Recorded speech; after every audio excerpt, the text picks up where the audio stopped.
Hello friends, welcome back to my YouTube channel commerce zone classes. So आज का जो हमारा लेक्चर है वो है कैरेक्टरिस्टिक्स ऑफ नॉर्मल डिस्ट्रीब्यूशन। अब ये नॉर्मल डिस्ट्रीब्यूशन कर्व क्या होता है? सो ये आपका स्टैटिस्टिक्स का एक पोर्शन है, ठीक है, जहाँ से आपके डायरेक्ट क्वेश्चंस आ जाते हैं। कैरेक्टरिस्टिक्स इनके पूछे जाते हैं, ठीक है, डायरेक्ट एग्जाम में पुटअप्स होते हैं। सो आपको इजी हो जाएगा अगर आपको ये जो है कैरेक्टरिस्टिक्स एक बार आप गो थ्रू कर लेंगे या फिर रिवाइज कर लेंगे। सबसे पहले हम क्या देखेंगे कि नॉर्मल डिस्ट्रीब्यूशन का कर्व कैसा होता है, ये किस टाइप्स के दिखता है, ठीक है। ये आपका कर्व है नॉर्मल डिस्ट्रीब्यूशन, ठीक है। थोड़ा ध्यान से देखिएगा, ये वाला जो नॉर्मल डिस्ट्रीब्यूशन मैंने कहा, ये वाला जो मैंने लाइन ड्रॉ किया है, ये आपका होता है एक्स एक्सिस। इसको क्या बोलते हैं फ्रेंड्स? इसको बोलते हैं एक्स एक्सिस। अब ये एक्स एक्सिस के ऊपर ही बनता है आपका नॉर्मल डिस्ट्रीब्यूशन का। आपका ध्यान रखना है जब आप ड्रॉ करेंगे नॉर्मल डिस्ट्रीब्यूशन कर्व को, तो जो उसकी टेल्स होती है ना, ये वाली जो उसकी टेल्स होती है, ये आपकी एक्स एक्सिस को टच नहीं करनी चाहिए, ठीक है। इसको थोड़ा सा माइंड करिएगा कि एक्स एक्सिस को टच नहीं करनी चाहिए नॉर्मल डिस्ट्रीब्यूशन कर्व की टेल्स। आपका नॉर्मल डिस्ट्रीब्यूशन कर्व सबसे पहले कैसा होता है? बेल शेप्ड कर्व होता है। नंबर 1 जो कैरेक्टरिस्टिक्स है फ्रेंड्स, वो है आपका बेल शेप्ड। जो आपका नॉर्मल डिस्ट्रीब्यूशन कर्व होता है उसका शेप कैसा होता है? बेल शेप्ड होता है, ठीक है। ध्यान दीजिएगा, यहाँ पे मैंने कहा, इसमें मैंने 3 लाइंस ड्रॉ कर रखी हैं, ठीक है, जो कि आपकी इंडिकेट करती है मीन मीडियन मोड को। आप यहाँ से एक फॉर्मूला याद कर सकते हैं, हमेशा ध्यान दीजिएगा।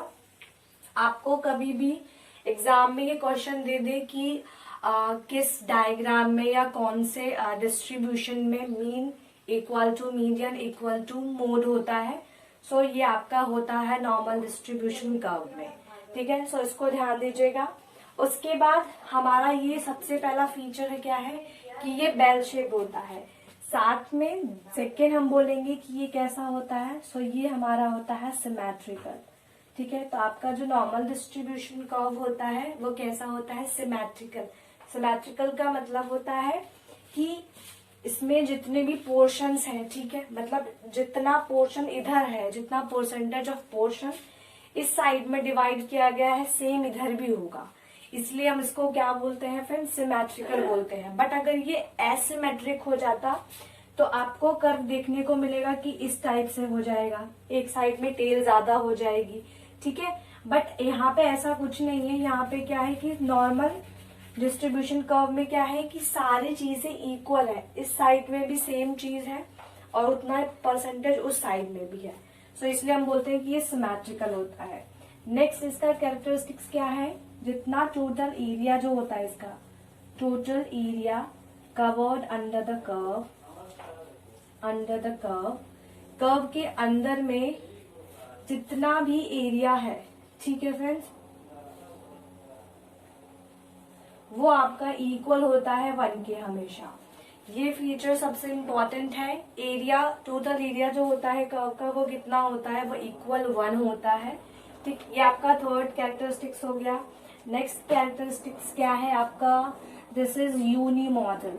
ये आपका यूनी मॉडल होता है, ठीक है। आपका नॉर्मल डिस्ट्रीब्यूशन कर्व कैसा होता है? यूनी मॉडल होता है। साथ में ये आपका कैसा होता है? एसिम्प्टोटिक होता है। एसिम्प्टोटिक का मीन्स क्या है कि कभी भी ये आपका क्रॉस नहीं करेगा। इसको आप यहाँ पे लिख सकते हो कि normal distribution curve does not cross x axis. ये कभी भी एक्स एक्सिस को क्रॉस नहीं करती है, ठीक है। अब इसका डिस्ट्रीब्यूशन कैसा होता है? आपने स्टैटिस्टिक्स में पढ़ा होगा, जब फॉर्मूलाज की बात करते हैं तो उसमें डिस्क्रीट डिस्ट्रीब्यूशन होता है ना, डिस्क्रीट सीरीज, कंटिन्यूअस सीरीज, उसके अकॉर्डिंग सारे फॉर्मूलाज को बाइफोकेट कर दिया जाता है। जो आपका नॉर्मल डिस्ट्रीब्यूशन कर्व होता है फ्रेंड्स, ये आपका कैसा होता है? ये आपका होता है कॉन्टिन्यूअस डिस्ट्रीब्यूशन होता है। यहाँ पे कौन सा डिस्ट्रीब्यूशन अप्लाई होता है? यहाँ पे अप्लाई होता है कॉन्टिन्यूअस डिस्ट्रीब्यूशन। उसके बाद बात करेंगे सबसे इम्पोर्टेंट कि जितने एरिया होते हैं, जैसे स्टैंडर्ड्स यहाँ पर डिवाइड होते हैं, 3 स्टैंडर्ड डेविएशन में कितना जो है परसेंटेज उसमें जो है डिवाइड होके जाता है। सो यहाँ पे आप लिख लीजिएगा area under 3 standard deviation. 3 standard deviation के अंडर में जो एरिया होता है ना फ्रेंड्स, वो आपका कितना होता है, वो आपका होता है 95%। ठीक है, 0 पॉइंट होता है समथिंग 0.95%। उसके बाद सेम आपका जो एरिया होता है under the 2 standard deviation, 2 standard deviation के अंदर में जो एरिया आपका रहेगा वो कितना रहेगा, सो वो रहेगा 0.97%। बट अगर हम 1 स्टैंडर्ड डेविएशन की बात करें, area under the 1 standard deviation, तो इसमें आपका रहता है 0.68%। ठीक है, ये परसेंटेज में, इसको परसेंटेज में लिख लीजिएगा, ये आपके परसेंटेज में रहते हैं। अब 3 स्टैंडर्ड डेविएशन की, इसको अगर मैं समझाऊं आपको, तो ये जो मैंने कहा 1 स्टैंडर्ड डेविएशन, तो आपका 1 स्टैंडर्ड डेविएशन यहाँ पे डिवाइड हो जाता है। नेक्स्ट अगर मैं 95 वाले की बात करूं, 2 वाले की बात करूं, ठीक है, सॉरी यहाँ पे 2 आएगा,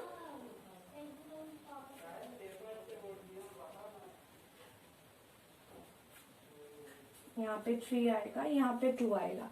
सेकेंड वाले की अगर मैं बात करूं तो आप देखेंगे यहाँ पे क्या हो जाता है, ये 95% पे। बट जो 3rd स्टैंडर्ड डेविएशन होता है वो नीचे बनता है, बट मैंने अभी आपको कहा कि कभी भी ये एक्स एक्सिस को क्रॉस नहीं करेगा। ठीक है, इसकी जो टेल्स होंगी वो एक्स एक्सिस को टच नहीं करेंगी। ये इसका जो है सबसे बेसिक और सबसे इम्पोर्टेंट जो है यहाँ पे कैरेक्टरिस्टिक्स है नॉर्मल डिस्ट्रीब्यूशन का। सो दैट्स वाई यहाँ पे जो स्टैंडर्ड डेविएशन है 3 स्टैंडर्ड डेविएशन, यहाँ पे वो 97% ही रहता है। ठीक है, तो ये आपके थे characteristics of normal distribution. I hope आपको ये सारे समझ में आए होंगे, इनको नोट डाउन कर लीजिएगा। ठीक है, अगर आपने मेरे चैनल को सब्सक्राइब नहीं किया है तो सब्सक्राइब कर लीजिएगा, बेल आइकन पे क्लिक करना बिल्कुल मत भूलिएगा। मिलते हैं नए लेक्चर में, तब तक के लिए बाय बाय।